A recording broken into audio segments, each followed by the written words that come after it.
Hari ini kami akan mempersembahkan konten tentang seorang tokoh yang masuk di dalam ramalan kami yang bakalan menjadi Presiden Republik Indonesia 2024. Kami ingin menelisik fakta-fakta akurat beliau.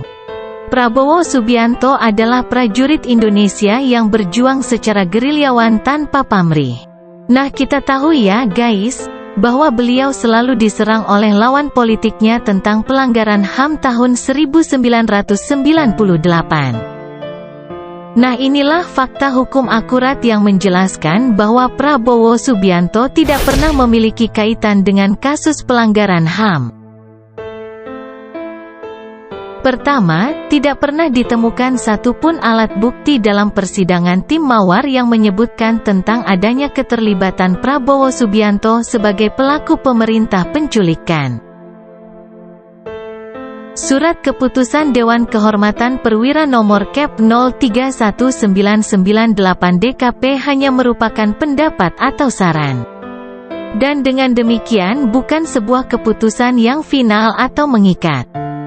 Pemberhentian Prabowo Subianto dari jabatannya sebagai Panglima Komando Cadangan Strategis Angkatan Darat, Pangkostrat, oleh Presiden B.J. Habibie itu sebagai bentuk pengorbanan beliau.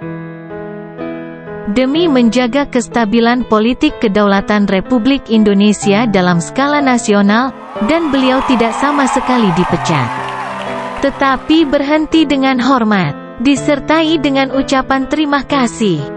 Disertai dengan ucapan terima kasih atas jasa yang beliau berikan kepada bangsa dan negara selama menjadi prajurit yang menjaga keamanan negara.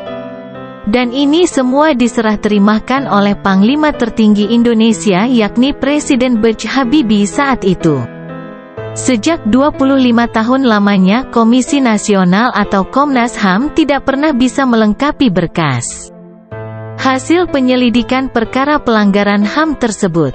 Dan ini pun dinyatakan kurang lengkap oleh Kejaksaan Agung.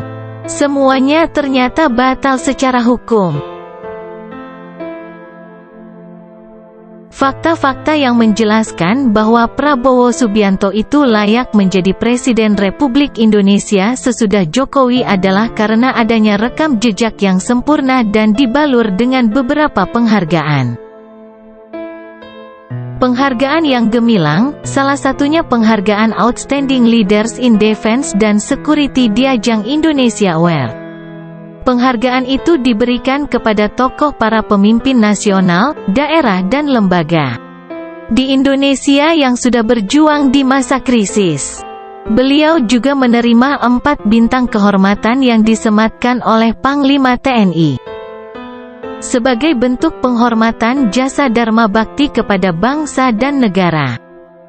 Beliau pun pernah berperan penting sebagai pemediator kedamaian antara Rusia dan Ukraina. Sehingga mengharumkan bangsa Indonesia sebagai bangsa juru perdamaian dunia sesuai dengan mandat konstitusi. Saat ini Prabowo Subianto menjadi menteri terbaik dan terfavorit di era Joko Widodo berdasarkan survei Political Weather Station, PWS. Oke sobat, sampai di sini dulu kita menceritakan tentang keunggulan-keunggulan dan sisi terbaik Prabowo Subianto. Mungkin masih banyak lagi sesuatu tentang beliau yang belum kami paparkan. Sampai jumpa.